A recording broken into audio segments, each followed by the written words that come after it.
Yesterday, we got to start off by talking a lot about assent and how assent in assent withdrawal is observed in our practices, and really start that discussion on what we could do to kind of mitigate that and recognize it more. And then we transitioned into trauma informed and trauma and student care to really know the unknown or what's under that surface of like asking those questions. So I want you guys to think about kind of your own work day.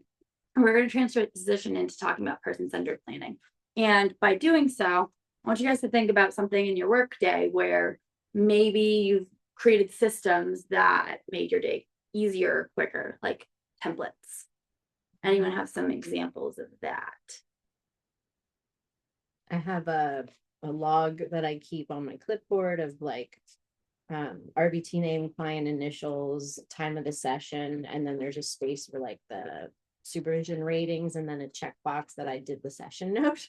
Oh, nice. Yeah. And so as I sit down with a client, I'll just put it in and then I flop it down and try to ignore it, but until I have to go back and do my session notes, and I can keep track of their like kind of their ratings and did I do the thing I was supposed to do? Because I don't always put it into Central Reach until later. Sure. So like, I want to bill everything I'm doing. So that's kind of building on that, I used to create kind of like little templates on it of like, okay, this is a good phrase that I really liked. Oh, I worked on XYZ, and I would keep stuff into another file and I would pop it in during session notes. Another one that I really enjoyed was that I created a goal bank. So I used to, every time I made a treatment plan, I would take my goals and I put them somewhere else and really separate them, right? And that way, when I was making a new treatment plan, I could just look at my goals, go, oh, they didn't do VB-MAP like man 6. I'm going to go over man 6, grab that goal and plop it into my treatment plan. Saved me so much time. Yeah. And when I did that, I was thinking for myself, I created that goal bank for me. And whose goals were I really working on? Was it mine? Was it the caretakers, or was it the clients? The client goals, right? But were they for the client, or were they important to the client? They were for the client, but it was making your life easier. So it's really for you. Right. And it can get so easy to be caught up in like insurance requirements, right? It makes us focus on the assessments, on the processes, and it kind of takes us away from what really truly matters, and that's client. And that's why we all got in this field. And so what do you guys think when you hear person-centered planning? And think of adult services, because it's adults that have more voice, and it can be easier, I think, to have person-centered planning when the person you're trying to plan with can tell you what their values and goals are. And I think so what's really interesting, so both me and Ashlyn are working in adult services now, and that was when I really truly saw a difference. And so adult services, we have a different makeup. I don't work with insurance companies anymore, which is a blessing. Thank you. But I have what's called a human rights committee. And so every one of the area agencies in our state, our clients are associated with in some way. They start this process when they're in early intervention, and then the school kind of takes over, and then at 22, they move back into their service provider, their area agency. And it's a different makeup in each state, but they're all relatively similar. And each area agency has a human rights committee, and they take my plan. So I still have to make up the plan and do the things. And they're looking at it for, are you breaking their human rights? And so what would be like kind of a human right for you? What would you think? Dignity. Dignity was the first thing that came to my mind. Yeah. So something as simple as the right to wear a seatbelt or not wear a seatbelt, regardless of the law in the state you are in. Interesting. Wow. Like a choice. It's a choice. Yeah. So anything that you have a choice in, it is the right to say no. I was thinking like dressing or toothbrushing, any of those ADLs, like if they don't need to go to the bathroom now. I Mhm. don't want to brush my teeth. Not want to shower. I Yeah. do not want, Yeah. I do not Yeah. want to get dressed. I would like to. but Or Yeah. I think about that article Yeah. about the right to Yeah. eat donuts and Let's take a nap. Like, Yeah. can I just have a nap now? I want to take a nap. I don't want to go do whatever. And if you don't want to go to work, can you call out and take a nap? Yep, yeah. What about sexuality? Mm-hmm. Yep. Yeah. The right to have Relationship. relationships, Right. the right to choose to go to the doctor, the right to take medication, Mhm. Even life-saving. even life-saving medication, because as a Yeah. person, you can go into the doctor and say, I do not want care, even Yeah. though I'm having a heart attack. No. Mhm. There's people that refuse blood during because of their religion. Yeah. refuse Yeah. chemo because they just want to live their quality life. while At they can. DRs. Just like that sign off. So, Yeah. or DNRs, yeah. Yeah. So, and DNRs. Yeah. I knew what you meant. Yeah. So all these things you have to start thinking about. And I first, when my company exposed me to person-centered planning, I was like, well, that's easy. That's what we all do, right? We always have the client in the center of our practices, or so we think.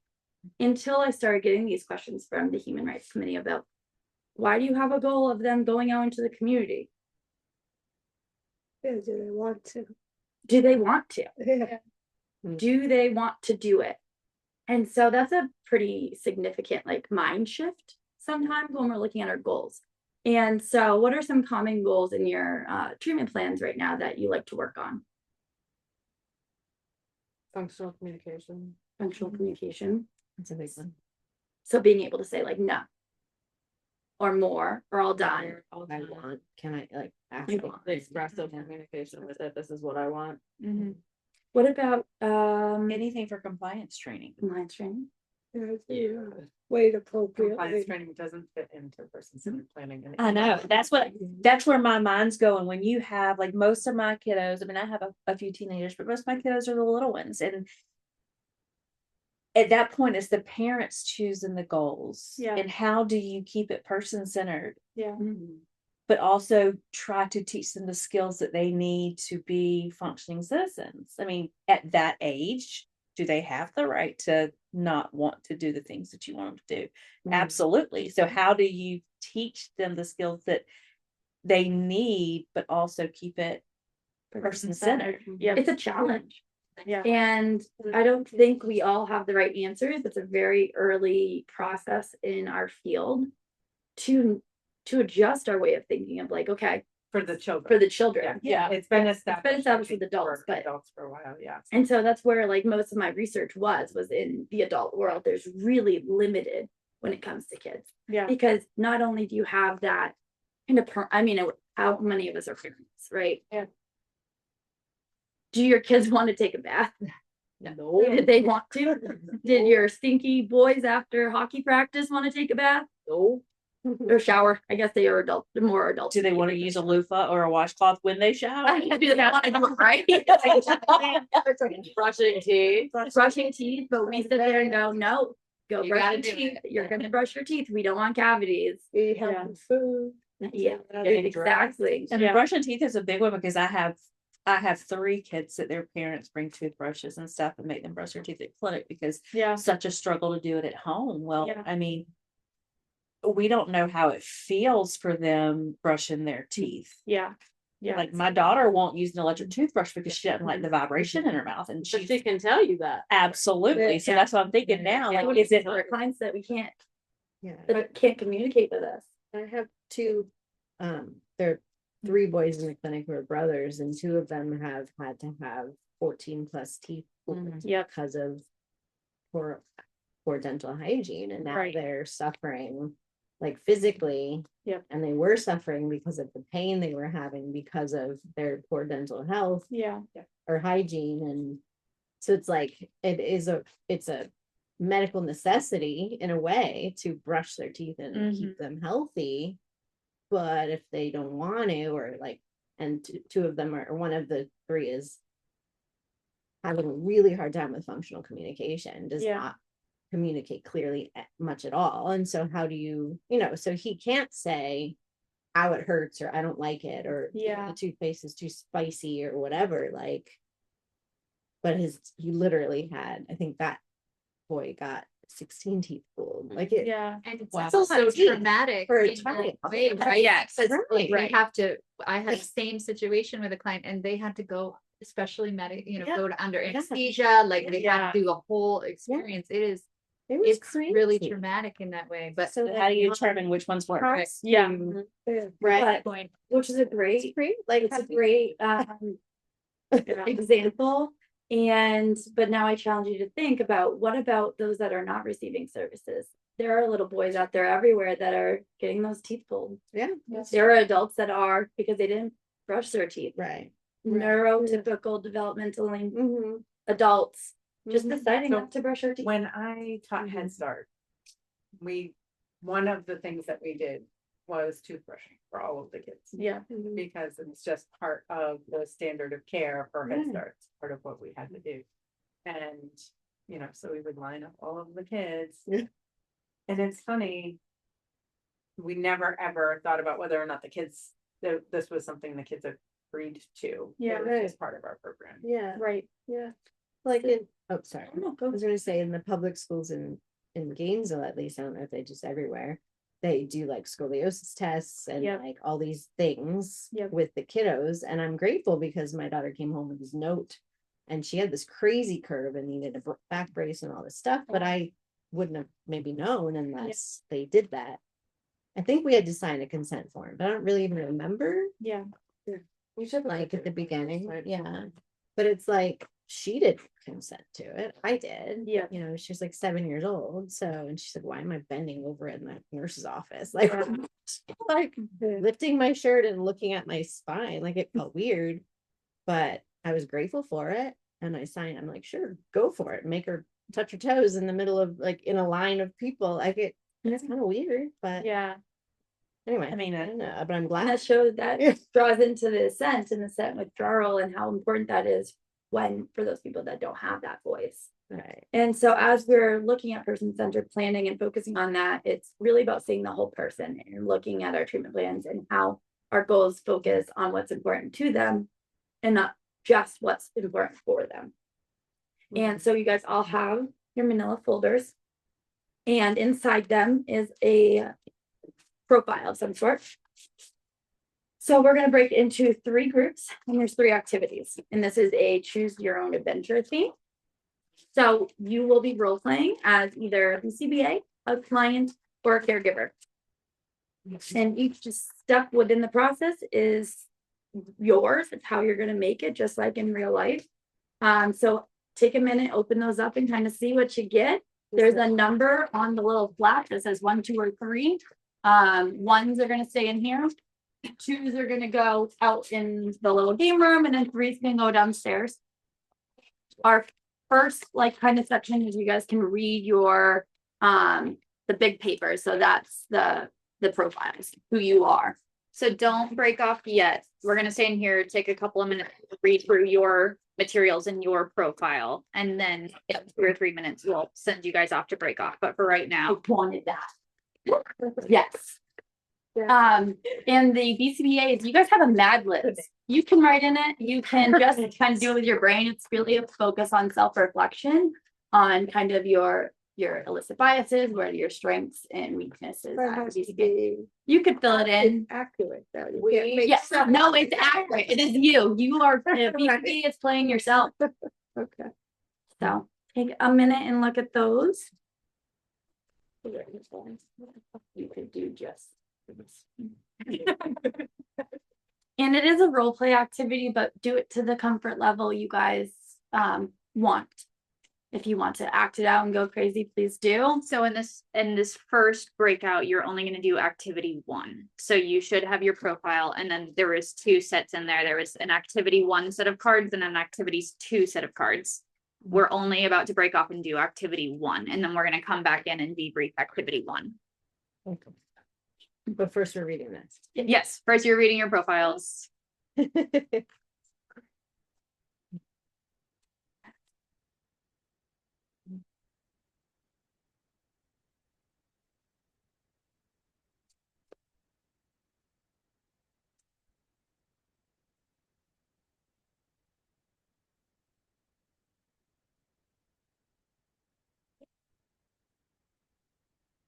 He gave me like a third of my caseload that I have right now. Well, it was completely randomized. It was completely randomized. But we just put stars on the ones for the instructors to make sure you guys were in each specific group. Yeah, that we didn't get like a whole group full of them.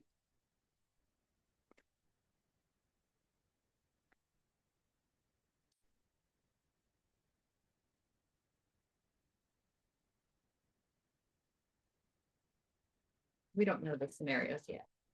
Not yet. No, you only know Just your say percent. where we are and then get what's gonna happen. Yep, so group 1 will come here, group 2.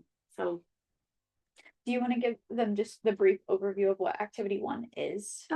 so activity 1 is the kind of client intake. It's client for a day. And so the BCBA will have their little introduction card they can read to the group. Then there's 4 scenarios. So it plays off on like there's 1A and 1B. And you guys will choose which one you want to do. And then the client, you guys have a group of cards that are the responses to the BCBA. They are kind of open-ended, so they don't they'll match more in like expression.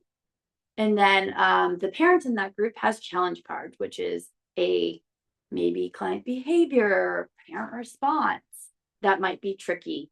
And the BCB has de-escalation cards of how to handle it. So they have a group and you can choose how you want to do. And if you don't get through all 4 of the ones, that's fine. Get through as many as you can. So activity 1, we want to do 15 minutes since yep. Okay. So we're going to do 15 minutes for activity 1. So we're going to draw you guys back in at 9:35. Are you guys ready? Yeah. Great. Okay. And there's nobody in Zoom, right? Wait, nobody joined the Zoom? Great. Okay. So group 1, group 2, group 3, make sure you looked at the number on the inside of your flap. 3 is downstairs. 3 is downstairs. 1s are in here. 2s are going in this little living room. Downstairs. 3 is downstairs. Yep.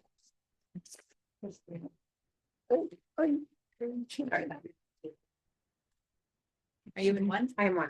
Okay, I'm in 1. Are you in 1? I'm 1. Oh, Okay. this is a fun. That's something hard. She got on the poster.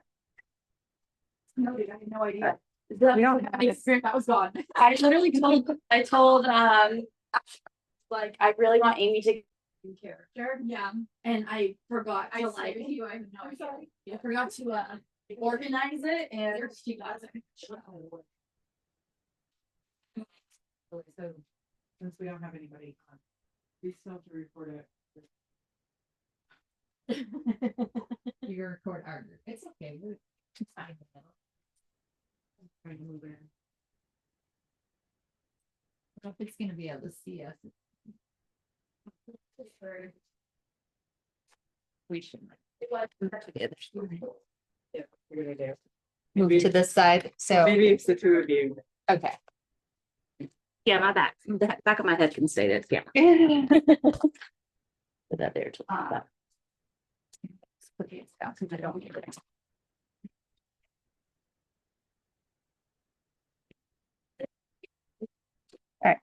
All right, where's our cards? Who has them? I do. Oh, you do, you're in charge. No, not really. All right, so. Siddharth and Basant. I am Basant. I am Siddhar. I am Basant. Oh, my son. I'm Basant. You're, oh, You're the BCBA, I think, right? You got the It thing. says about you as a parent, you have valuable insights that might be useful to know. She said, you got the BCBA. I did get though. that stuff, but So I maybe she put an extra in there. 'Cause she has the parent stuff too. I think you're supposed to be the BCBA. Let me see if she just has yeah, it. they're busy doing this. I was like, yeah, So about, it doesn't say about you. Yeah, that's what her paper is the same as mine. yeah. Okay. All right. All right, we have a glitch. She has the parent and she has the parent, so she should have a BCBA. No, because as the parent, or as the She's the- BCBA, you don't read this till activity 2. Oh, I apologize. That way, Okay. because of the parent, she would get the parent intake as a BCBA before Oh, Act Two, which is the intake. Okay. Parent injury. Okay. Oh, gotcha. My bad. So Okay. your only one was really this and your intake like form. Yeah. So which was like, the bare bones of what you get when a client comes in the door. Okay. Gotcha. All right. And then yours, so like I just explained to them, so this is just the introduction. Uh-huh. The de-escalations. Yeah. So those are how you would respond to Okay. a challenge card if they come up. And then you just choose between choice 1 or choice B right now. Got it. Okay. So you can read the introduction to everybody, and then you'll look at the 2 choice, like 1 or A, Right. B, A or B, and choose what path you want to go down. And then the child has all your response cards and how you feel like. Where's the response card? They're in the. Oh, they were? I didn't see them. Sorry. Here. How did I miss them? Oh, beautiful. Okay. Activity 1. So these are your responses Okay. and how you would respond. Does it in order? Nope. And you get to choose however one, they're just randomized. Okay, perfect. So you could choose to follow them. Okay. And you have challenge cards of like, Yes. I like to be the challenge. Great. And I'm being recorded this whole time. How exciting. oh, it's all good.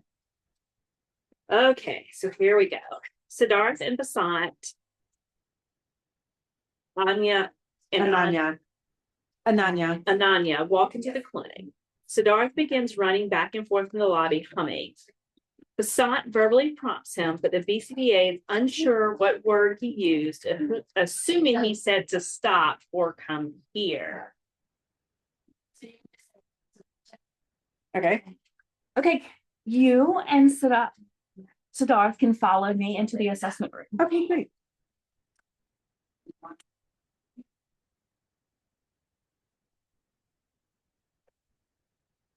Siddharth, come join me.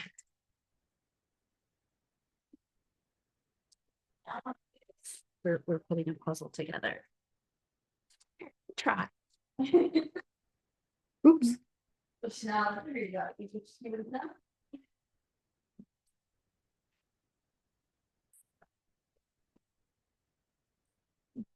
So mine says, Or were we supposed to read it or we just played out? I don't know. Well, We we can can read it, I guess. Want. So it depends on your level of comfort with. Okay, we're play. playing it out. I'm playing Okay. it out right now. Okay. So are you just playing on your app? This is like my tablet. Pretend Okay. this is my tablet. Okay. Okay. And then. Great job, Dad. Thank you. Here, here's another piece.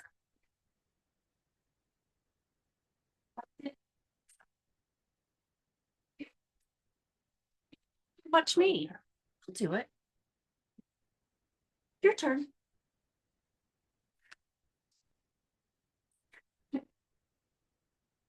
Do you like the colors on that piece? Here. Awesome job. Thank you. So I'm gonna read this one because they're hard to act out. Right. The mom nudges dad, looks confused, and gently ushers Siddharth away. So Okay. then I sigh, shake my head slightly, showing that I'm frustrated but trying to manage the situation. And there's bubbles. Right. We have bubbles. Right. So mom moves him away. Is what you're saying? Mom nudges Basant, the dad, looks confused. And gently, mom ushers Siddharth away. She sighs or shakes her head slightly, showing that she is frustrated but trying to manage the situation. Because I wasn't really paying attention. Right. So if you're not paying attention, Mom is kind of like, wait. and maybe you were escalated, and I want you to be able to come down. Or Yeah. Yes. So I'm over here on my tablet right now. Okay, so this one says you begin to move around the room and grab different items that Siddharth might possibly enjoy. You begin probing engagement by playing with the toys nearby where he can observe. Oh, okay. Ooh, nuts. I'm gonna make a mess in here. So I've got You got several some fun toys. Yeah, I've got some Okay. toy items there, And I'll be. and I'm just gonna put them out.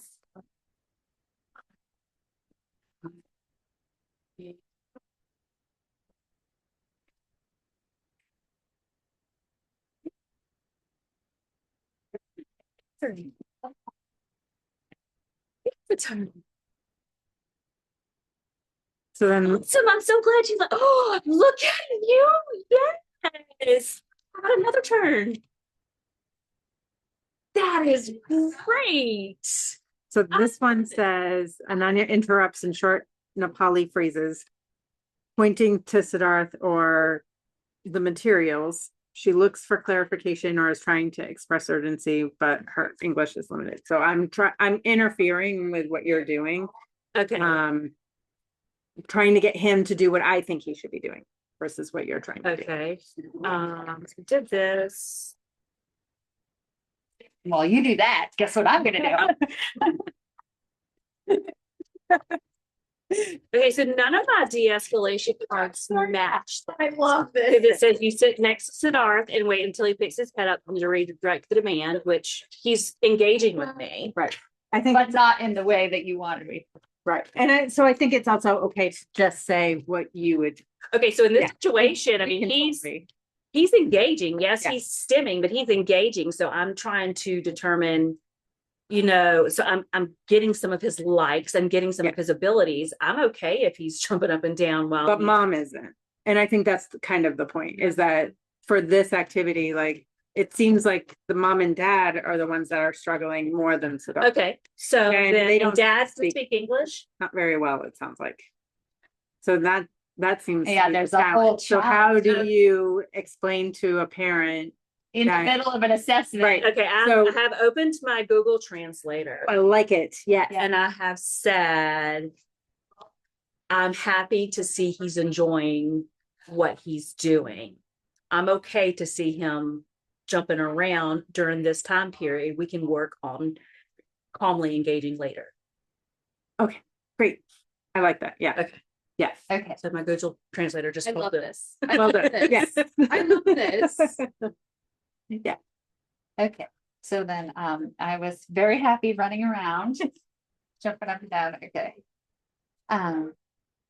Okay, so sorry, you're still working with me, right? You're trying to get me to do something. Yep. Yep. So I mean, so so we This is the initial assessment, right? This is the initial. so you've assessment. engaged Yes. with that activity. Yes. Yep. Now I'm gonna, let's say, I'm gonna try some imitation. Okay. Hi, clap with me. Okay, now your turn. Clap with me. Great. Okay. Now take your hands. Yeah, good job. I'm so glad that you're happy to be here. Look at you. Awesome. And then, I mean, I would go into a different skill at that Yeah, point. yeah. Like, I'm okay with this. I mean, I guess at this point, are we? Yeah, I think we did it. I think we did it well.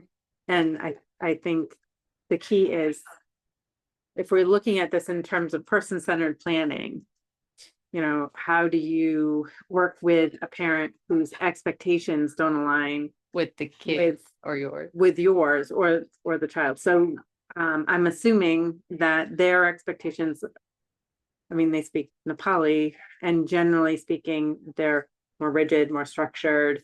Their Okay. expectations are, you're going to sit and do the task.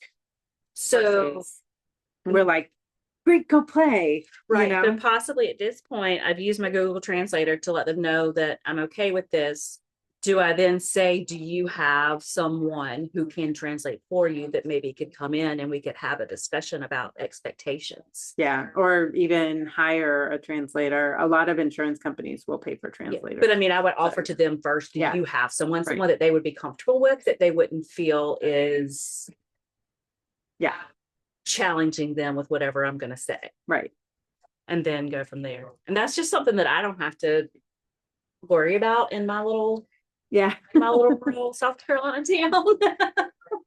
I've worked with a lot of families where English isn't the first language. I worked with one family where mom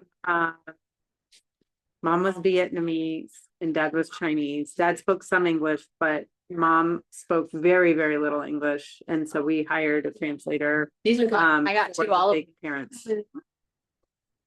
We did good. We're a great team. But I was going to share that one of them says Yeah. you remove yourself and ask dad to get Siddharth to engage. Dad uses physical front range to support Siddharth in the task. I don't know that I would ask the parent to get them to engage because they already have instructional control to some extent. Yeah. yeah, and you did get me to engage at that one Yeah. point.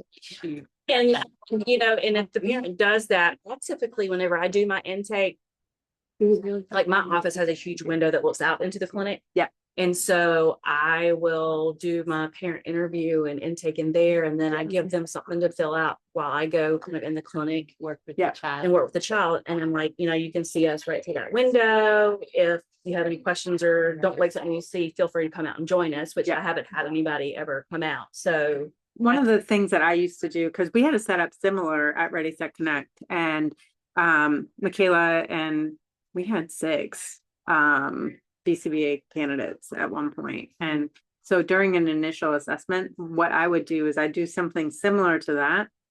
And then I'd have actually the BCBA candidates do the actual assessment piece of it while I was meeting with the parents. So I could talk to the parents through the at the window, and we would talk about what was going on. Like, So they would like be that. they would be collecting the data. I mean, financially, it's not the best route to go. But we didn't have to worry about that because just of the way that it was set up. But it was such a fantastic experience because right from the Yeah. very beginning, parents were invested because it was my they opportunity understood what. to say, well, explaining. now she's doing this because of this. And I used it to talk about the ADCs and it was my opportunity to really connect with the family and help them understand what their role was in services. And that was part of, because right from day one, it's like you are involved in services at all times. This is your second home, you know, Mhm. come in whenever you want. This Oh, is yeah. your child. And, you know, it just, I think, helped them feel comfortable with what was going on because it's weird. Some of the stuff we do is Assessment. weird. I know, like It really is. that. So All right, we're coming back. that was so fun. Since that version came out, I've gotten better, a little more things to add to it, but. No, you're right. Okay. Just your Compass, thank you. It was shifted. It's more money for you. That was Oh, really thank good. you. Because I made a mess. My chair. Yeah, no. I'll take, I'll sit here. I was gonna guess them. Well, I just threw me off a little bit. that's fine. Cultural beings. That was so fun. Yeah, we did good. Yeah. Relevant. And We're a fantastic team, just so you know. surprisingly did not feel awkward being the BCBA just then. I was really hoping to be the parent or the kid. I was excited to be the parent. I like being there. I like being the kid too in all role plays. Yes. We did one at work the other day for a person-centered one, and I ad-libbed it a little bit too much, and everybody's like, "That's not what it said on the screen." I was like, "Creative liberties, That's guys. what I did. Person-centered execution." I'm like, I will do what I want, like any kid does. It's not gonna go like the scenario said. I do what I want. That's my theme song. Got my yeah. Yeah, cool. So we're gonna read the first one. Yeah, absolutely. So just a quick debrief question for you guys based on your experience with that first activity. From the role that each of you played, what insights did you gain about the child's values, needs, and priorities? And how did those insights differ from your usual perspective as a BCBA? I'll go first.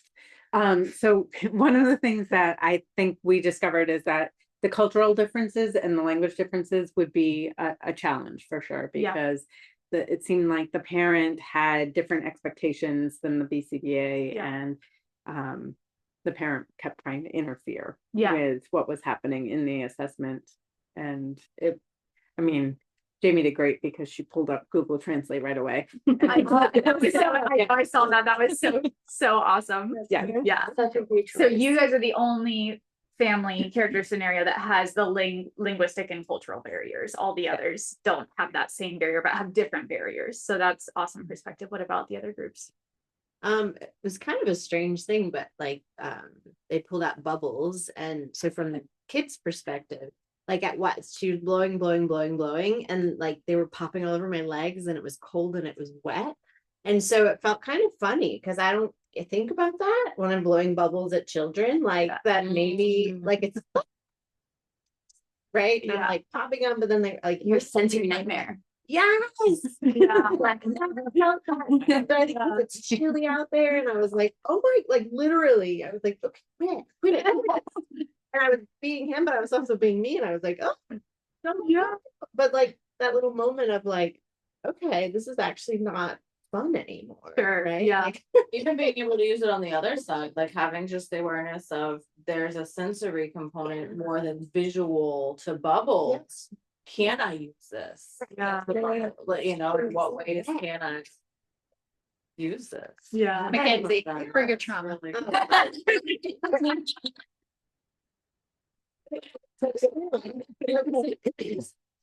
Yeah. Really brought you into the perspective of the child. Yeah. In that moment. Yeah. you will like this too. Yeah. Well, the shocking, like too, Diana started blowing bubbles, and I wasn't aware she was blowing bubbles behind me. Yeah. So even, I mean, if I were the kid, Popping on exactly, I'm like, what?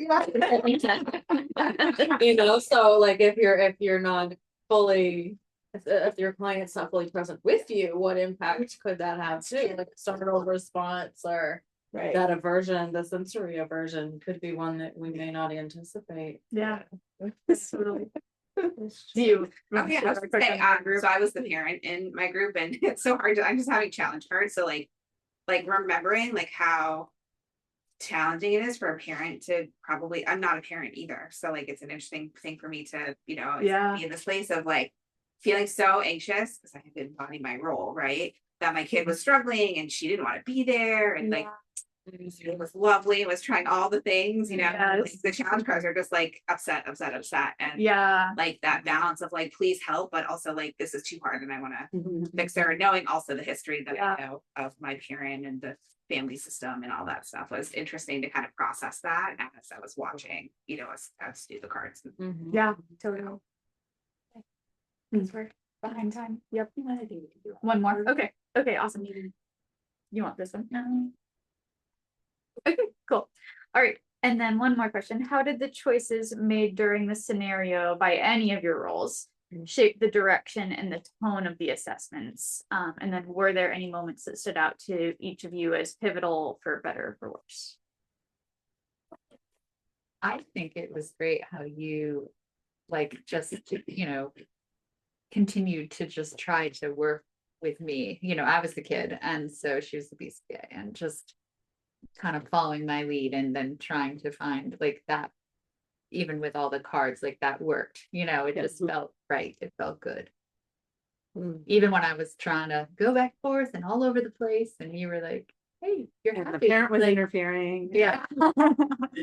And not speaking English. I know that was the biggest thing for me, because a little rural South Carolina town, I'm not gonna run into this, you know, language barrier piece. I mean, I possibly could, but it's not likely. Yeah. And so I mean, I'm just having to think on the fly of like what would I do if I ran into this. Now, however, in our county, we have a lot of Indians who come in to teach, because they're so hard to get teachers in our county because the school district sucks. But anyway, that's a different subject. Yeah. So there is a possibility that one day that I would run into something like that. Yeah. Well, So then you got put in the perfect group. Awesome. For I think the thing that struck me was when like mom kept kind of throwing those challenges out, but it didn't seem to make a huge, I don't know, like just the connection. And I think having the perspective of like not forcing it and like finding a way to like engage, and just trying different things. I don't know, it just kind of worked out. Well, so. for me, it was really important not to engage in the power struggle of taking the iPad. You want your iPad? Cool. Let's figure out what we're gonna do with it. Like eventually we're gonna move away from it or not. We're gonna use it. But like it was very important for me to not go in. How do you like me so far? Let me have your favorite thing. Yeah. Boy, and I wasn't taking hers from her either. No. Yeah. That's not the kill I'm gonna die on. Yeah. I think it's hard because when you do the assessment, you really don't know the child. Yeah. So you're looking a lot to the parent. Yeah. And in your mind, you want to do certain things because you normally do it. And then you're like, you got to take a step back. Like, well, I really don't know how the child's going to react. So I think wait, kind of look to the parent, like to see their guidance. If they're like, oh, okay, they're okay with it, keep going. I think you don't want to shut them down when you just started. Sure. Yeah.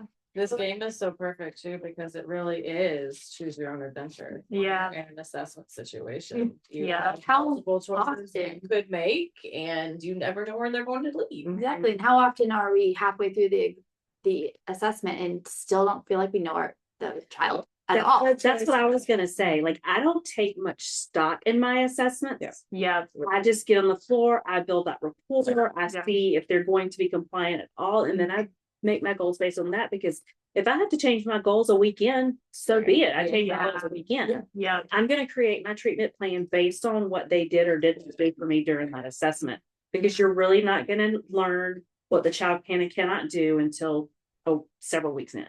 Yeah. And that's just something I've learned over the years. Yeah, exactly. And our assessments often just really focus on skill deficits and behavior concerns and compliance targets. And they don't often look at what truly matters to the client or to the family. What is going to make their life easier and help support them get through the day-to-day. Right. I'm not convinced insurance wants that. I think the insurance is really looking for what's broken. Right. Yeah. And how do you think you're gonna fix it? Yeah. It has to meet all of these different connected doc requirements. Yeah. Yeah. That's a very good So I think it's easier to write initial treatment plan saying that they don't have any skills, so that you get approval for services and then you build upon that. Yeah, That's true. So, and I've done that approach a lot too, because obviously when we're in assessments, it's really hard to even get anything. And I was talking to you yesterday about a parent was like, this is not my kid. Yeah. When they looked at the assessment after in the treatment plan. And sometimes when I have those conversations with parents, I say, this is a gross underestimation of what their skill set, because we're looking at one snapshot of time for an hour and I can't get anything that I need in this. And we're gonna fine tune this over the next 6 months, and we're really gonna make those connections. And when I have really young children that I'm doing an assessment with, I often have the parents do a lot of the things with the child. So I'll just say, so this next activity is a puzzle. Can you see if he'll do a puzzle for you? Oh yeah, absolutely. So I think that's really important too. Sorry to cut you off again. It's a collaborative creation, and I make sure to tell them, like, I'm going to read this to you. We're going to talk about it before you even have to look at it and read it to sign it. And if you have feedback, I want your feedback. Like, you're the one who's the expert on the child. You know your child. So, and it's important that we reflect that through this document, but I'm only getting a snapshot, and I need to depend on you, but I want your feedback. I don't ever want to be in that situation to be told, this isn't my child. We're going to have fixed that, many steps before that. And that brings us to the next activity.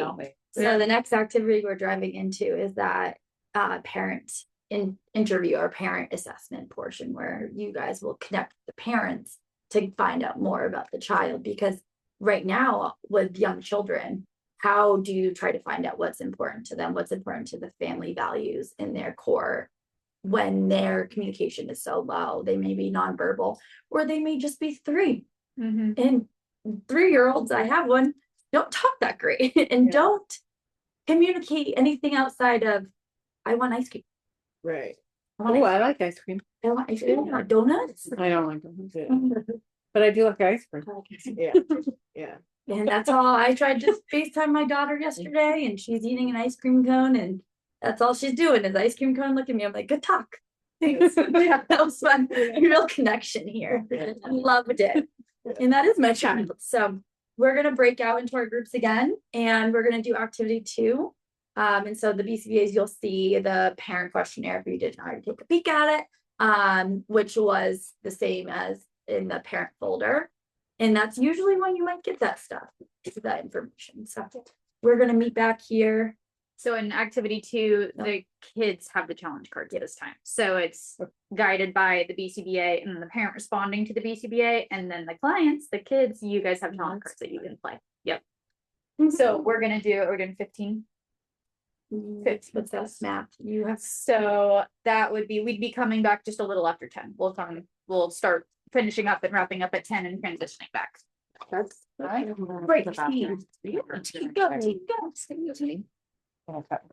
Certainly. Crowds are wrecked mostly. Mine are too. I was like a little tight today. Yeah.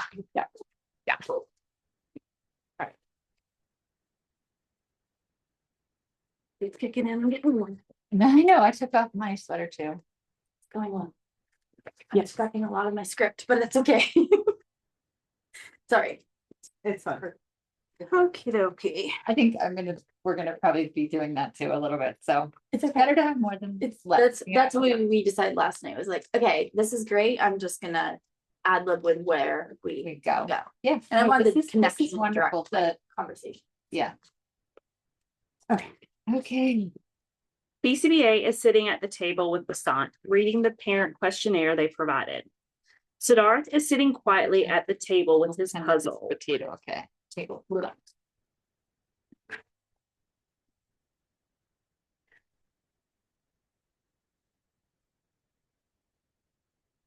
Ananya looks confused or tilts her head. Wait. I don't know that that one fits. So you're doing an interview Yes. with the parent, that's what you're doing, and I'm hanging out over here. All right. So then mine are responses to yours, so. Yeah. And you can kind of, she said, kind of mix them up, like do whatever you choose, I guess. Aside, how do you feel things went during the assessment? I don't know. Is that what usually happens? He Sure. seemed to be running around. How does he do at home? Does he run around and jump around like that, or No.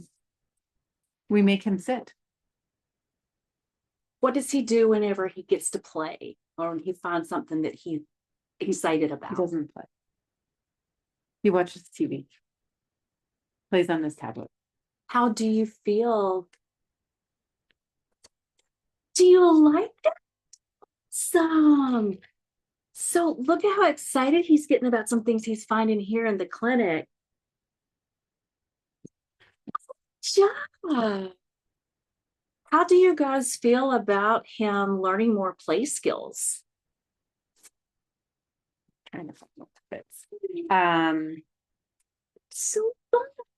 Ananya turns to Basant to help put her thoughts into words for the BCBA. She may say a few short English words or Nepali phrases to him, then look at the BCBA expectantly. So Basant, tell what I mean, or quietly in Nepali, he not understand. So the mom interrupts dad's response to you. Okay. And she's got more concerns than I think dad does.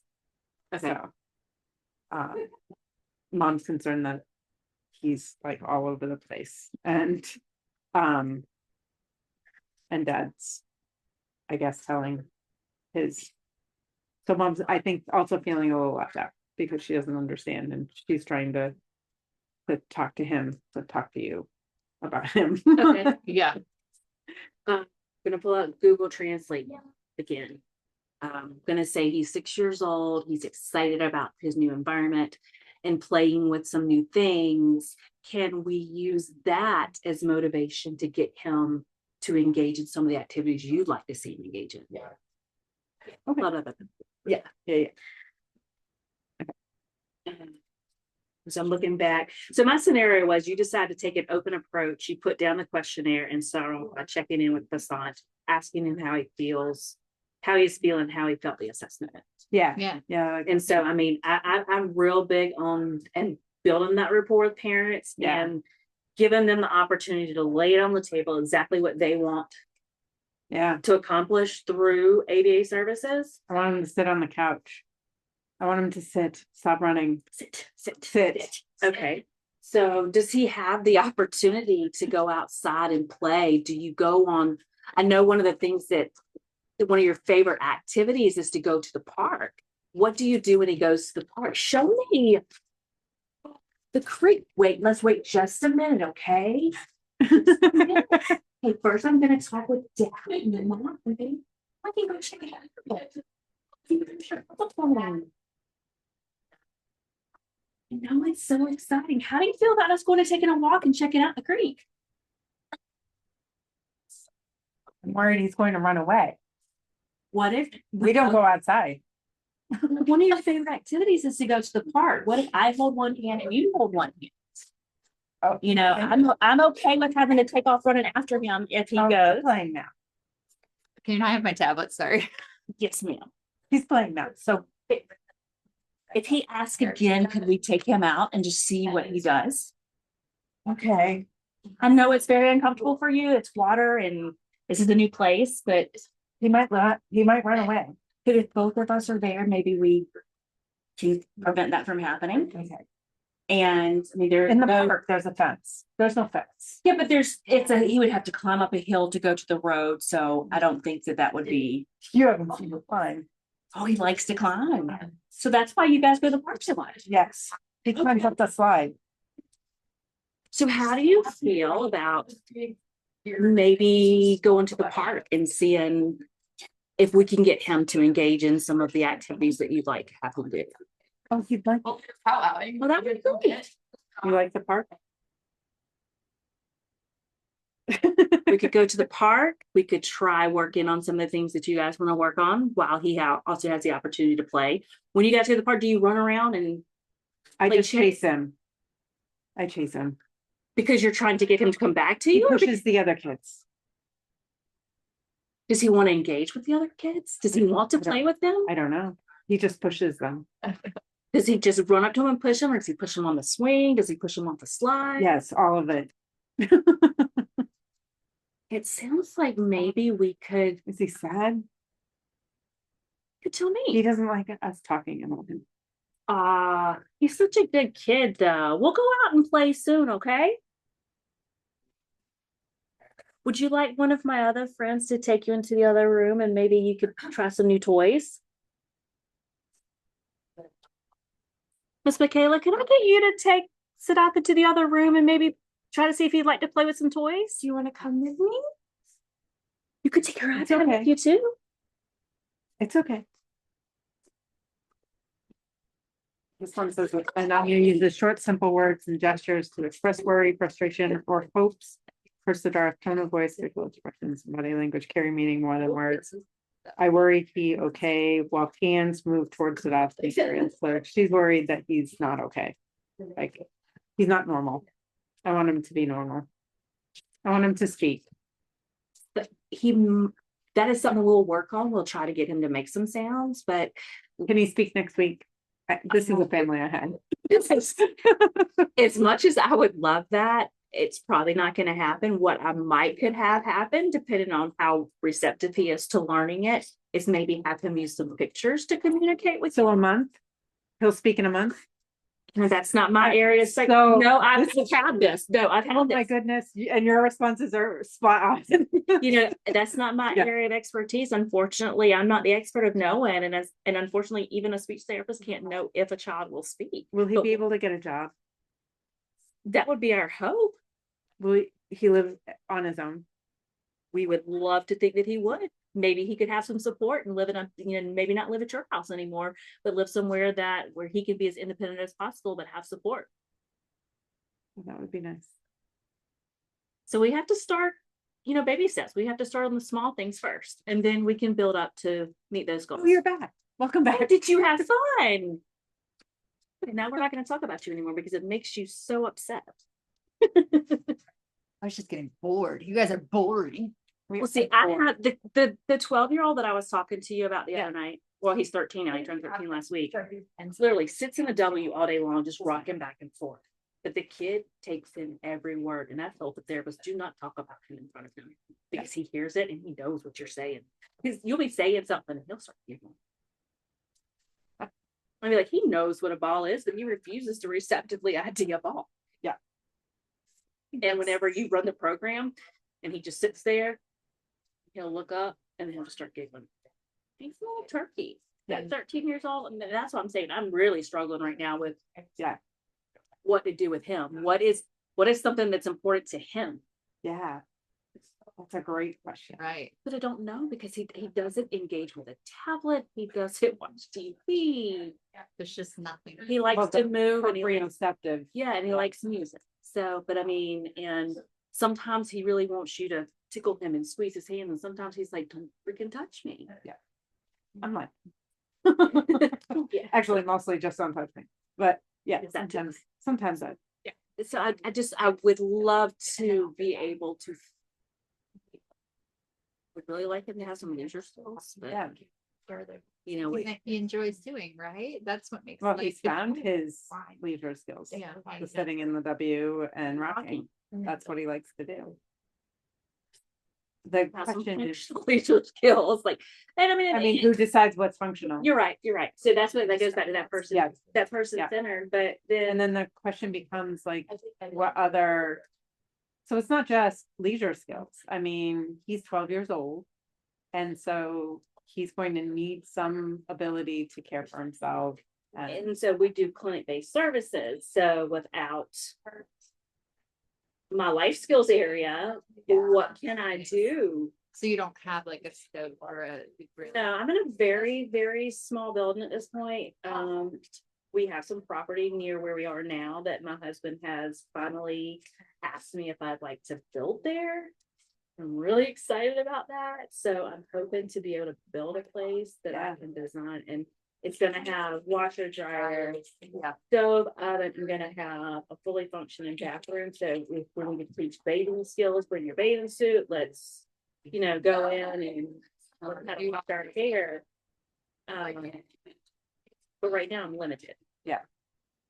And so what about even simple things like, if you dumped a bucket in front of him while he's sitting W, He's putting back in there fast and checking more. and he would do it? I mean, yes and no. It depends on the moment. Yeah. He's got the ability to do it. Mhm. Just depends on if he's interested or not. I mean, Could you work on like folding clothes even while he's Sorting sitting on the floor, laundry or sorting something. laundry and, Matching socks or whatever. So I think I told you about my guy who would only do things if it made sense to him. Mhm. Like it's so interesting. Ashlyn's working with him now. this kid, like, you can't get him to visually attend to anything. Yeah. He's just like, Well, and this Because- kid looks the same way. I mean, he sounds very similar, younger, but very similar. Oops. Oh, gosh. I'm just gonna, Throw I'm your a mess. materials everywhere. thank you. And it became one day I watched his mom. I loved his mom because she's just a genius. And she just looked at him and she's like, go get your plate from the table, put your trash in the trash can and put your plate in the sink. Like, she didn't point, she just said, and he did it. He can do that because when I give him 2 pictures and one of them's a dog, he won't touch the dog, right. so it's all because it's not functional and he sees no point in it. So why bother? I'm saying I'm just trying to get compliant. I'm just doing compliance training. It's not because I need him to identify something. I know that in his mind he knows what a dog is. He knows what a ball is, but Right. And so maybe because he doesn't see any value to it. yeah, He's like, there's no this is stupid. I always said that this was this guy's way of giving me the finger without actually giving me Yeah. the finger, because he's like, I'm not doing this. And that's his thing too. Yeah. You can tell by the way he gives that side eye and that little smirk on his face. And he's like, Yeah. you are not doing this. Right. And then it becomes even more important to find things that are valuable to him personally. And it might just be so much trial and error. I mean, and this kid is again, he's gonna need care. I mean, when I tell you like kids, I don't want to spend a shower, but his legs like turn and twist weird ways, like he's what do you mean? His arms or he's got some physical disability. It's in a popcorn, Too. but it's not popcorn. No, Don't eat. I like this one. I can make popcorn. Don't eat it. I brought my whirly pop. That's right. I can make popcorn. I will I eat can- my weight in popcorn. I'll make popcorn. Like I used to. I make really good popcorn. Right.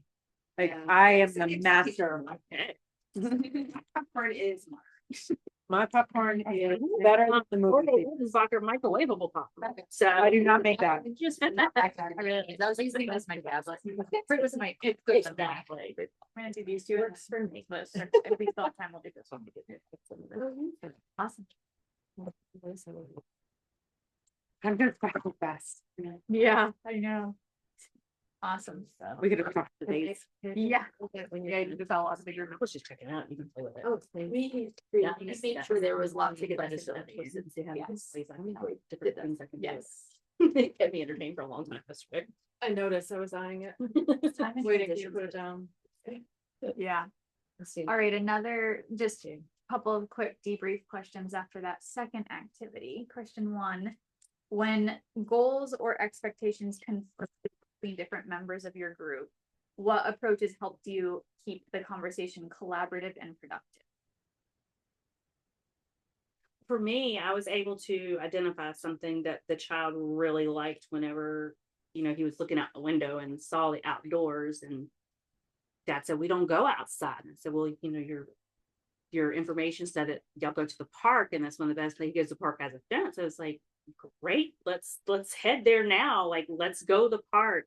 Let's see what your kid engages in and what we can do. And he was talking about how he pushes the kids all the time. I said, well, does he want to play with the kids? He goes, I don't know. And I said, well, let's find out. Then you can tell me while we're there the type of things that you want him to do, and let's use his time at the park to be able to teach those skills that you're looking for. Yeah.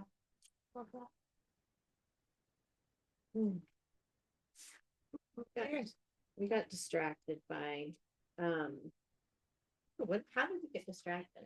We got distracted, but it was good discussion. Like my iPad died, someone like threw her phone at me and they were talking, and then we got distracted by just talking. Kind of how it goes, but I don't even remember your question.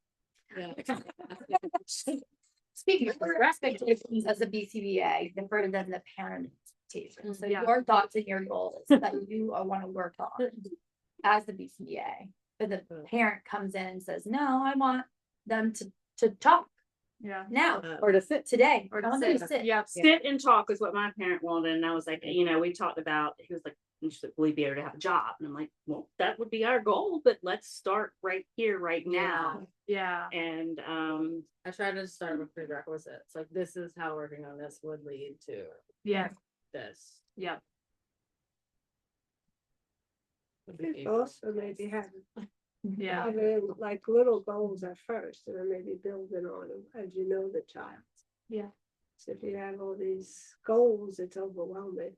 Yeah. Then you're trying to explain it to the parent, and the parent's like, well, and our parents were divorced, so the father didn't want it, the mother wanted it, but the mother had a bad impression of APA. Yeah. So you're really like going uphill with those two parents, so Right. it gets more like start off little, and as you said, you can always add later. Yeah. That's Yeah. a great point. Yeah.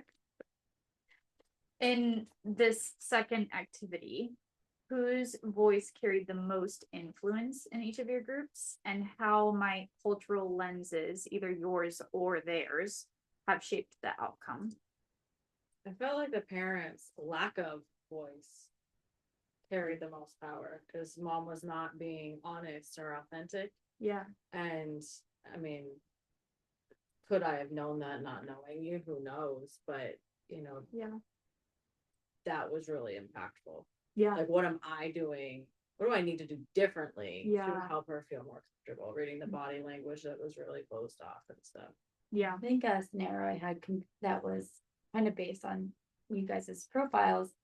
The parent would continually say things like, no, everything's fine at home. But then I would see how the client was interacting. And maybe I saw the head banging, the reliance on the iPad, and go.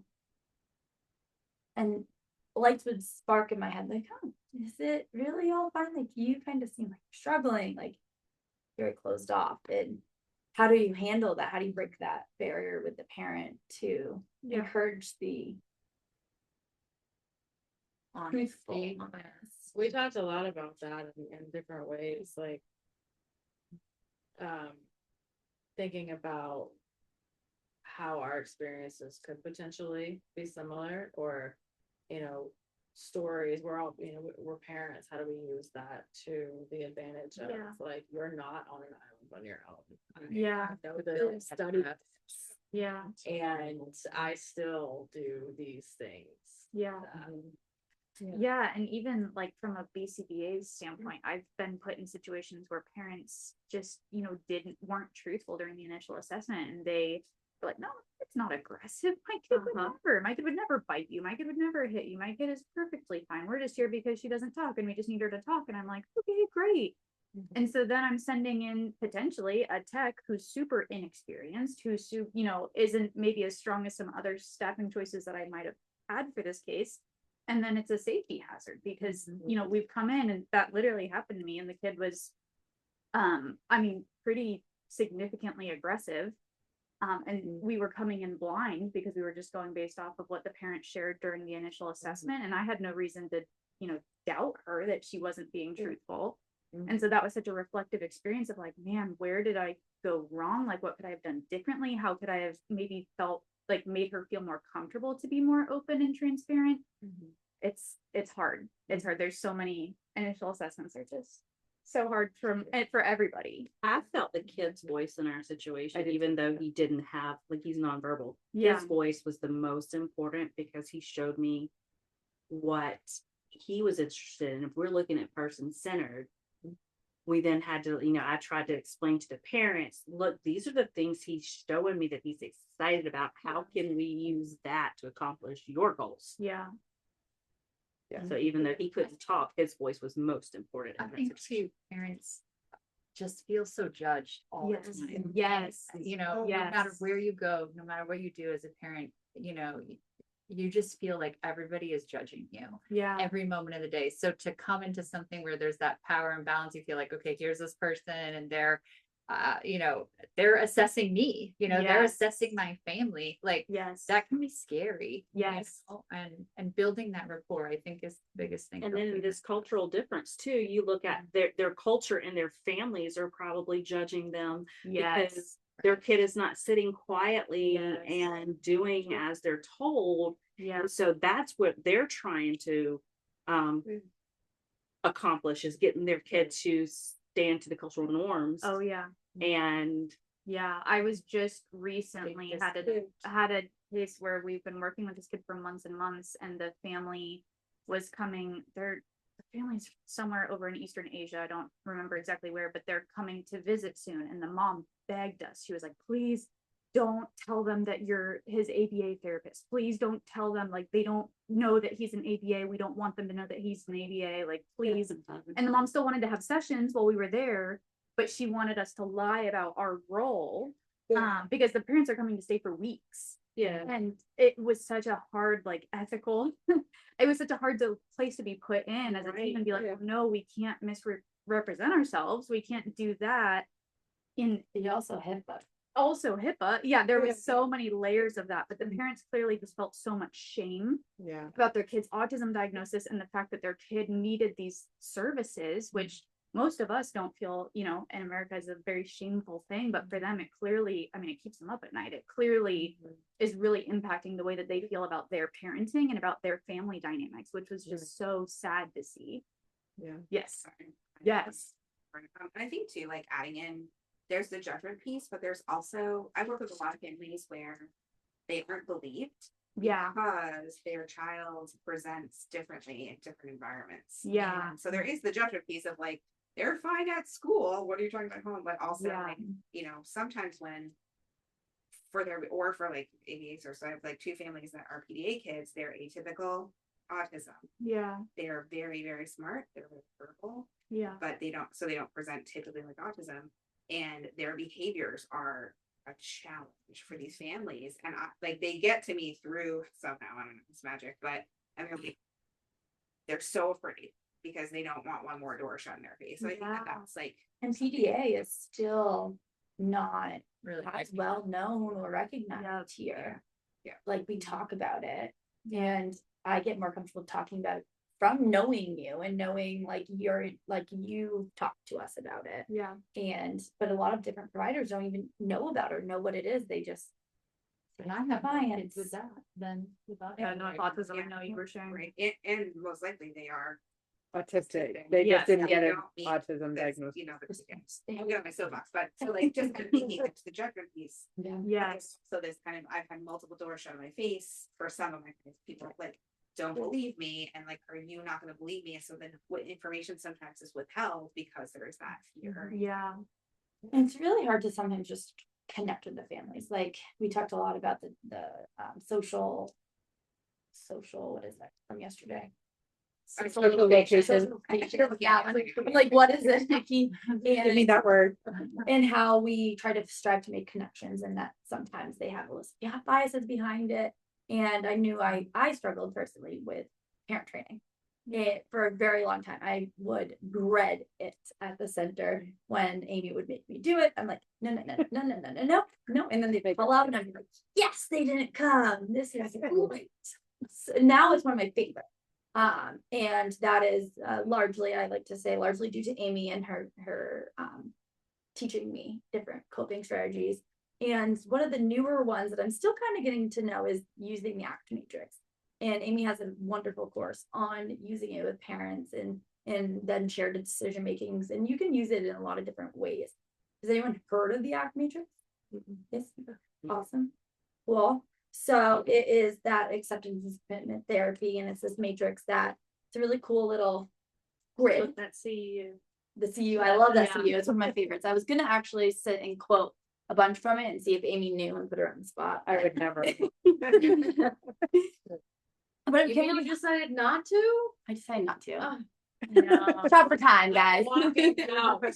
Leaving now. So it really helps us, like, it's a display, and she's used it in many different ways. Like we've talked about it when creating courses or creating the direction we want our company building to go.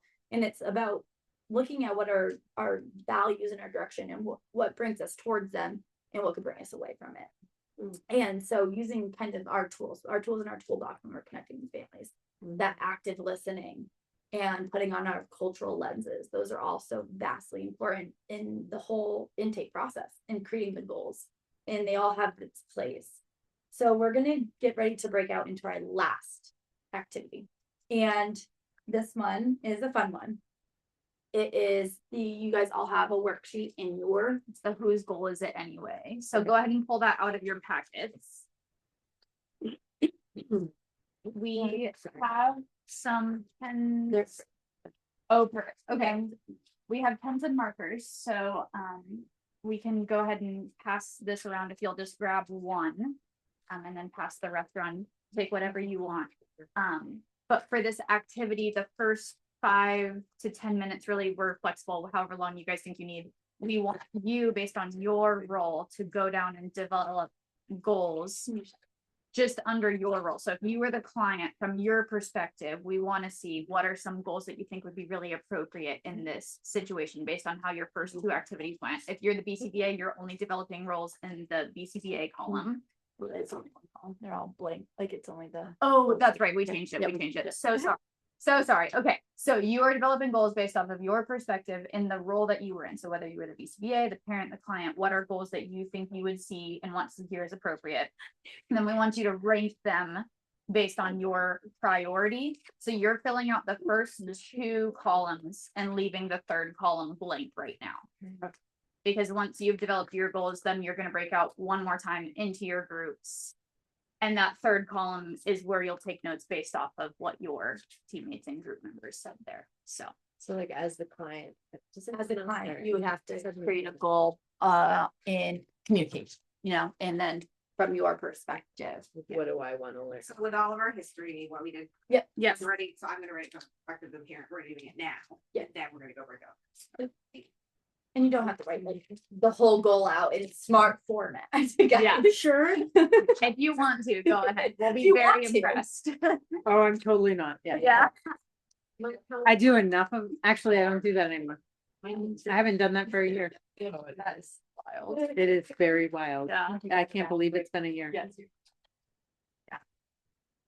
This is just independent reflection time. We'll give you a couple of minutes. And then if you guys are ready to talk with your group members, we'll break off one more time. Oops.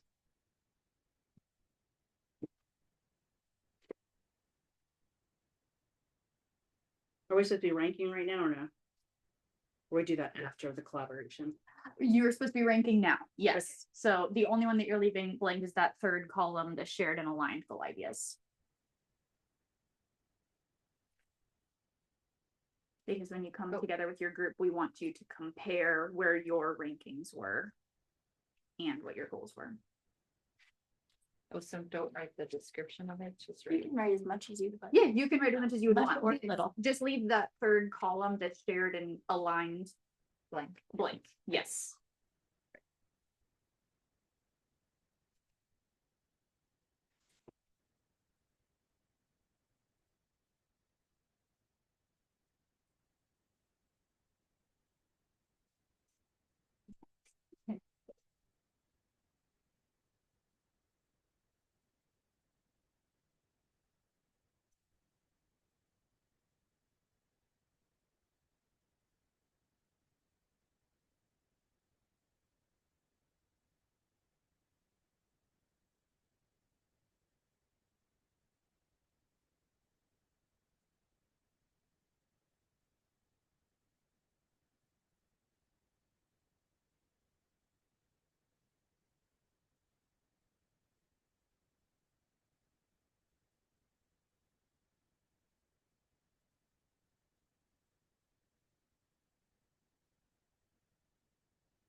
One more minute.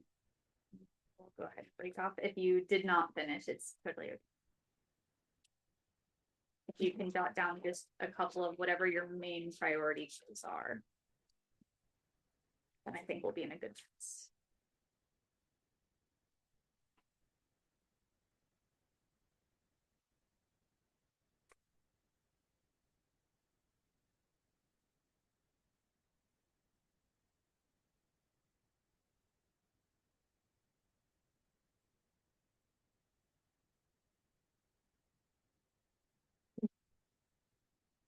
It's fun thinking about this from the kid's perspective. I know, that's the one that we were excited about. I had to ask mom how old I was. How many times does that happen? Yeah. They're like, Right. you're 5. Yeah. You turned 5 last month. Okay. Yeah, I cannot tell you how old you are. Yeah. My paper didn't say, but her paper said. Oh, Huh? that was an oversight. Well, not really though. Yeah, I guess that's true.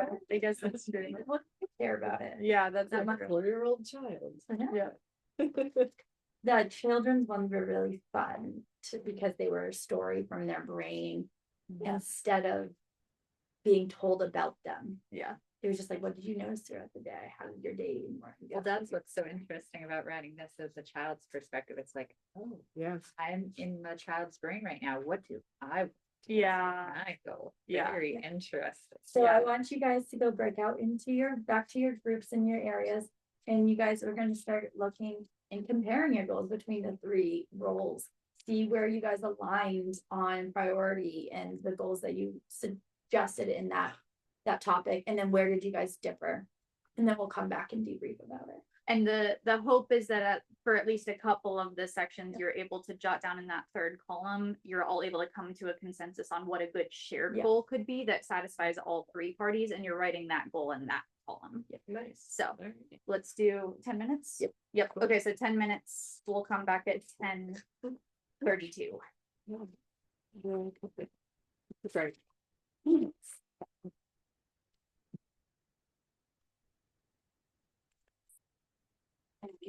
Getting your exercises today, up and down, up and We're down. gonna do that on yours too. That also where should we separate it? Over here.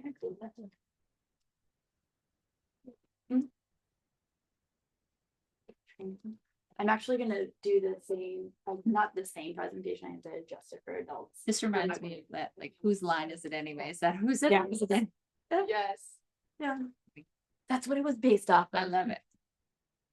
All right. So my number 1 goal was safety and behavior, staying with the goals. Mine was communication. I want My him to number speak. one goal is independence, that I can play and do and go where I want to. That sounds right. Yeah. And then my number 2 was communication.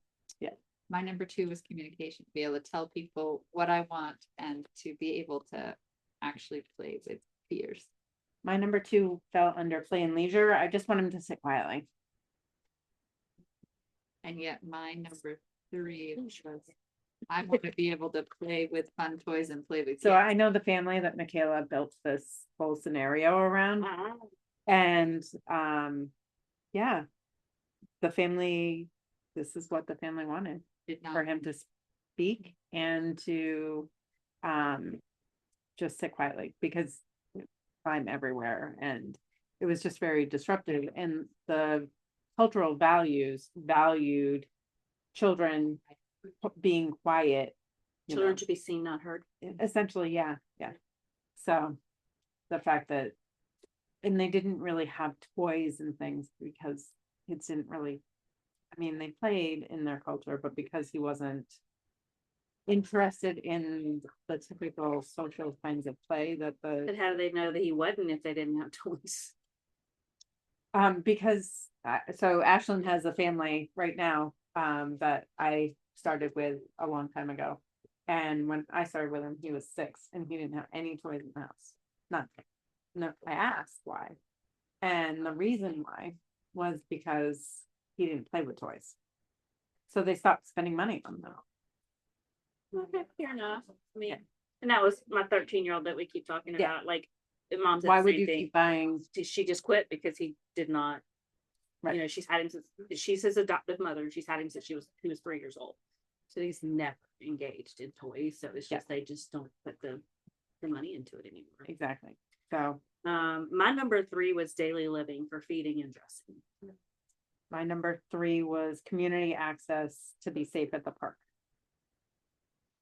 So I was just gonna say, there's some shared things about, Yes. like, I want to play outside more. I want to be able to go where I want to go. So I'm thinking that, you know, safety, but being able to go and go to the park and do that, Yeah. you know, that would be a shared goal with it. I would get to get outside and do something fun, and you. Right. And then having you could talk to me, communicate with me at the park. So I do see the park as a great option for some of the activities. And I struggled to come up with the independence one because I put feeding and dressing under the daily living, and right now I can't think of any other independent skills that he needs at this point. I mean, I know that I'm wrong because I know there are skills that It just didn't fall into the, there's Right, not the sometimes category. lacking. yet. I think for my independence as the kid is that I just want to be able to. Communication, I guess, goes with that too, but to be able Yeah. to do those fun things, like to independently be able to go outside, like you weren't gonna let me go out by myself. Right. Yeah. You know what I mean? And that if I could learn to play safely or. Right. Um, Right, so are we supposed to like align up the priority of our goals or just make? I the think we're goals supposed to make each? some shared goals. yeah, Okay, which I So, feel like- like all of our sections, they're kind of the same. Yeah. So for social communication, I said AAC because right now he's not. And I Hopefully- do want to be able to communicate somehow. Right. That's So my important to first me. goal would be AAC. but if my goal is to have him speak, you could work on AAC while also working on some. I never co-ed. stopped working on the. Yeah, so it the could be a vocal total piece. communication Stop piece, working on whatever piece. total communication works, right? Right. That could be a goal. Yeah, Because maybe I don't want to talk right now. Maybe I just want to push my tablet button. Well, I mean, like thinking back to the shared decision model, the whole thought process is those three heads coming together, like BCBA, the parent, like, okay, looking at each section, the parent wants the safety to go outside, the child wants to go outside more frequently and have independence outside. And how does the BCBA take these two and make it behavior analytical for an insurance company? And so how do we know what the kid wants when they can't tell us? Like, So how did you determine some things? oh, because he was looking out the window and jumping up and down. So you use those nonverbal cues to us. So we're making assumptions. Yeah. Okay. I just want to make Unless- sure, yeah. you know, they say about making assumptions, you make an ass out of you and me. I just want to make Yeah. sure that in a situation like this, that it's okay to make assumptions based on how they Well, you they're would more work over time, inferences maybe. than assumptions. Inferences. inferences. There Yeah. you go. Hypotheses. Yes. There you go. So you're kind of looking at you're looking for assent. Because when a child independently is willing to do something, It's together into one big puzzle. it does. Oh my gosh. It's that's almost it. like, wait till you see tomorrow where it all literally all All comes fits together together like one big. in the escape room.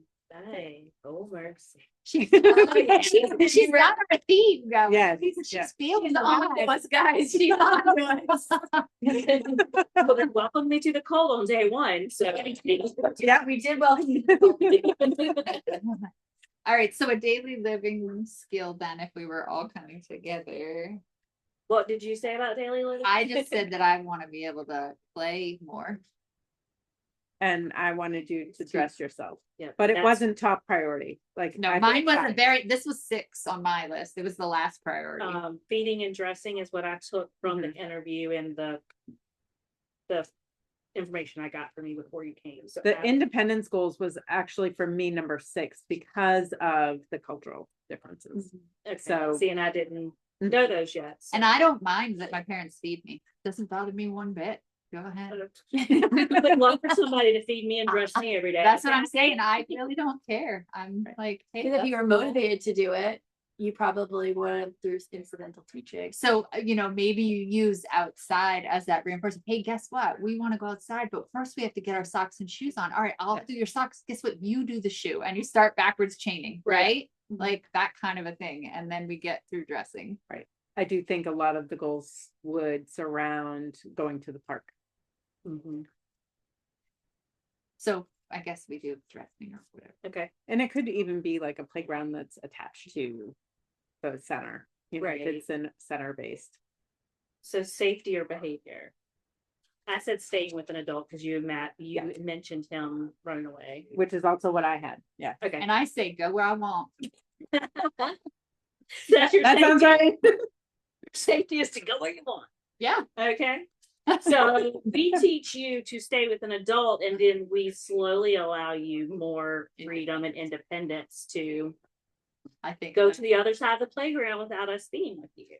Yeah. And I do think going into a fenced in playground is the way to go because, Oh, absolutely. but And then you can interestingly, build that you can't find them in Florida. Really. I don't think They're once we have local they're not- everywhere in New Hampshire. I used to go No, to all sorts actually, of fenced in playgrounds. There is one, but it's those the wrought iron fences with so they're easy to get out. It's just. Oh, so And if people don't close the gates like they are supposed to. I always knew which ones were more risky and which ones were safer. Yeah. I did a lot of community-based work. That was my introduction We into the actually field. went out and like looked and scoped out a lot of places in New Hampshire, and then we had like lists of where we could Yeah. safely go that had. Because by the time I was at Ready Set Connect, I had been at the Seacoast, but I didn't know the Concord area at all. We were only minorly doing. What's the next one? Are we on, Yeah. are we on independence? Independence is the Yeah. next one down. Yeah, so I Because think that's scary. I didn't have anything for independence. I and all my clients are in the community now, and I'm just like. So For we did for safety, I Independence, think. I had 6. Mine was That was 5. that number 6. And I That had was my number get 6 too. get a job. You're Because 5. Get a job. get a job. Well, because I'm thinking about, independence, and I was thinking from the cultural lens. And so families from that culture generally are thinking long term, I want my child to have a job. And they may not see going across the playground as independence. Okay, so Dad, what if we teach him some skills that he could use at a job? That would be great. So early vocational skills such as sorting. Oh, okay. Yeah. Sorting. Yeah, I think that would be good. Yeah, there we go. Yeah. But I think the social communication skills and the community access, play and leisure, Yeah, so I'm. the safety of behavior. Community access is. Yeah, I want to be able to go play outside and I want to play with Centralizing kids. I want to play with other people. So my number Without four is the something- play. My number 4 is the peer and leisure. Was the peer and play and leisure was peer engagement. So it does feel really They big. appropriate peer engagement. I can't make it not push the peers, but. Yeah, but be able to play. And then community access would be like being able to go different places other than a fenced in park. Look at Green team. We are. Yeah. Perfect. May I touch your pajamas? I can see how soft they are. Sure. Oh, those feel amazing. See, I'm huge pajama. I think they're from Coles. That was a few years ago. Okay, so we're gonna jump right back in because are we missing somebody? Yes. Christy, okay, that's okay. We're gonna jump back in because we only have 10 minutes left in this session, so we want to make sure that we get through a couple more debrief questions because this was a lot and we want to hear from your perspectives, how that was for you. So in the activity that we just did with the whose goal is it anyway, looking back at your goals, how well did they reflect the client's values and lived experiences? And then what changes did you guys make or would you make to better align them? I think in our group, the BCBA aligned better with the child than the parent did. I think. Okay. But I think that's the cultural differences. Yes. Play a big part in that because I think from that culture, they are a little bit more rigid. Sure. And have higher expectations about their child's behavior, and the BCBA is a lot more flexible and eager to do what the client has already shown interest in. Yeah. You guys had a really interesting process when you adjusted your goals. Do you want to share a little bit about that? Because you guys were really teamed up on it. So one of the ones that we looked at was the independence, which happened to be number 6 for all of us. The child was only 5, 6 years old. So Dad wants the kiddo to get a job, but that's a cultural thing. So I said, what if we start looking at vocational skills, early vocational skills such as sorting? And he agreed to that. So looking at some things that the child could build on to be able to get that job later. That's awesome. And I didn't really care about it. He just wants to play.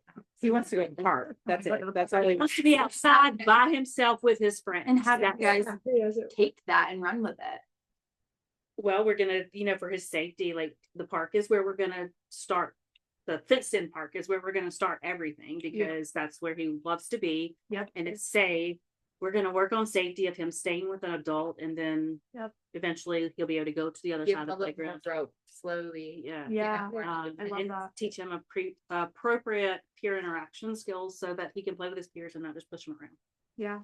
And communication. Wow. Oh yeah, that was, That was I the think other- that was everybody's, well, my number one was safety, and then my number two was communication. My number one was communication. Communication. I want him to speak, Yeah. so. But we But I have to, want to use the. yeah, she wants to use the device. I said AAC, but assured dad that we would never stop working on the vocal pieces. So, Yeah. Total Yeah. communication. so we were looking at total communication. Yeah. Awesome. What about some other groups? What about you guys? How do you feel like it aligned with the kids' goals? And then what adjustments did you need to make? I was really lucky. Great BCBA, great parent, perfect alignment. Oh, that's awesome. Nice. That's awesome. I did. That hardly ever happens. Right? Yeah. Yeah. We found that some of the information I had as the BCBA was different than what the parent had. Yeah. We actually shared it. Yeah. We were able to change our goals a little bit. Nice. That's awesome. Yeah, so that, so like, you know, we all came in and I was like, yeah, that's not a concern. And you know, you're like, oh, but this is where I'm seeing that. I'm like, oh, I guess that makes sense. Or, Yeah. you know, kind of thinking about, you know, I obviously have my lived experience, which you will never have access to unless I tell you or it comes up in Yeah. conversation, right? So yeah, I really enjoyed our conversation this last one, and like just figuring out those goals and things. Yeah. Awesome. You know, we found that like because mom wasn't open and a lot of things didn't come out, Yeah. the BCBA had a really hard time making goals. Yeah. And some of the things that were in you know my profile, like even mom didn't know, like the fact that I, you know, push my head against the couch really hard and lay on the floor until my brain stops feeling fuzzy. Like, and that was one of my goals, was like to make that fuzzy feeling go away without the pain, without like Yeah. having to hit myself. Like it doesn't feel good, but I gotta make it stop. You know, like it Yeah. won't stop. And mom's like, oh, that's why you're doing that? And BCBA is like, I didn't even know he was hitting his head. I was like, wow, Yeah. that's like there was a lot of disconnect, I think, with that too. Our Definitely. priorities changed once we started talking about what was in our Yeah. packets. Right. Once we were open about what was really going on, which how do you do with a 4-year-old? Like, Yeah. And that is our it's biggest tricky. barrier right now as a behavior analyst. I think that, you know, we've had a lot of great discussions over the weekend and so far. And the big takeaways, like, so you had the parent had their profile, their lived experience. Yeah. The client had their profile and their lived experience, and the BCBA had not only just their, you know, implicit biases, their lived experiences, but they are constantly thinking about the insurance company and the company billable time Right. and balancing the 3 other assessments that they may be writing at this time. And how do all these factors impact the goal and decision-making process? Yeah. And how do we balance that? We can. Yeah. How did balancing client autonomy, caregiver hopes, and best clinical practices influence the goals that you chose? I think we were able to work well together.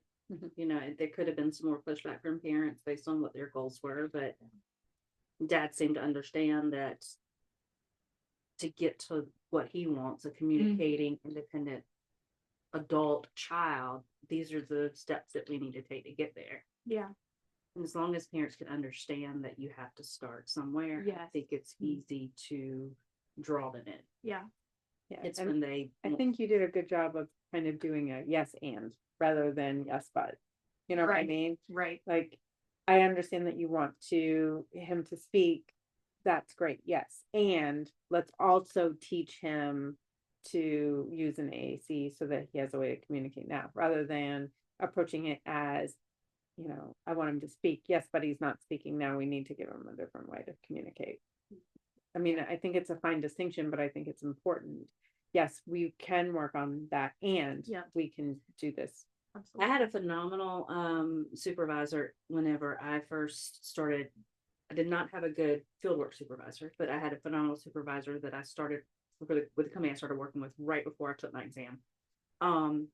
And one thing that she taught me, no matter if you're working with the kiddo, well, not necessarily with the kiddos, but when you're working with the parents and your staff is to phrase everything in a question format. How do you feel about such and such? Yeah. What are your thoughts on us trying X, Y, and Z, as opposed to being like, this is what I'm gonna do, you know, and then when they give their feedback, and if it doesn't align with where I'm going, then I can say, I get that. I was thinking that maybe we go this route so that we can get to, you know, Yeah. that end point. Yeah. Yeah, absolutely. That's such a practical like takeaway from this is using the open-ended questions rather than this is what we're going to do. I love that.